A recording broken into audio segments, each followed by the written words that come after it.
আসসালামু আলাইকুম রহমতুল্লাহি ওয়া বারাকাতুহু। সম্মানিত দিনী ভাই ও বোনেরা, আজকে আপনাদের সামনে যে বিষয়টি নিয়ে আলোচনা করব তা হলো হালাল ভালোবাসা, পারস্পরিক স্নেহ এবং সম্পর্ক উন্নয়নের জন্য একটি কুরআন সম্মত আমল। এই আমলটি কখনোই কারো মন জোরপূর্বক পরিবর্তন করার জন্য নয়। এই আমলটি শুধুমাত্র হালাল কাজের জন্যই ব্যবহার্য। অনেক সময় স্বামী স্ত্রী, পরিবারের সদস্য, বন্ধু বান্ধব অথবা দুইজন মানুষের মধ্যে ভুল বোঝাবুঝি, মনোমালিন্য ও দূরত্ব সৃষ্টি হয়। এমন অবস্থায় আল্লাহ তাআলার কালামের বরকতে মহব্বত বৃদ্ধি এবং হৃদয় নরম করার জন্য এই আমলটি করা যেতে পারে ইনশাআল্লাহ। প্রথমে উজু করে পবিত্র অবস্থায় বসবেন। তারপর মন থেকে সত্যিকারের নিয়ত করবেন, হে আল্লাহ, আপনার পবিত্র কালামের বরকতে আমাদের মধ্যে ভালোবাসা, রহমত ও মহব্বত বৃদ্ধি করে দিন।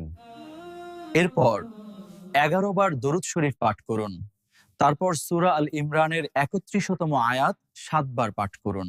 কুল ইন কুনতুম তুহিব্বুনাল্লাহা ফাত্তাবিউনি ইউহিব্বুকুমুল্লাহু। তারপর আরো 11 বার দরুদ শরীফ পাঠ করুন।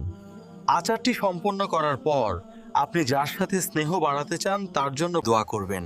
বলবেন, হে আল্লাহ, আমাদের অন্তরে পারস্পরিক ভালোবাসা, দয়া ও সম্মান দান করুন। এই আমলটি টানা 7 দিন বা 11 দিন করতে পারেন। ইনশাআল্লাহ আল্লাহ তাআলার রহমতে পারস্পরিক মহব্বত বৃদ্ধি পাবে এবং মনোমালিন্য দূর হবে। প্রিয় দিনী ভাই ও বোনেরা, এই আমলটি আমার নিজ দ্বারা অসংখ্যবার পরীক্ষিত। আপনারা চাইলে এই আমলটি দ্বারা একজন আর একজনকেও ভালোবাসায় আবৃত করে দিতে পারবেন। মনে রাখবেন, সমস্ত ইবাদতের মূল শক্তি হলো আল্লাহর উপর সম্পূর্ণ ভরসা, নিয়তের বিশুদ্ধতা এবং হারাম উদ্দেশ্য থেকে বিরত থাকা। আল্লাহ তাআলা আমাদের সকলের মধ্যে ভালোবাসা ও ভ্রাতৃত্ব বৃদ্ধি করে দিন। আমিন। আসসালামু আলাইকুম ওয়া রাহমাতুল্লাহি ওয়া বারাকাতুহু।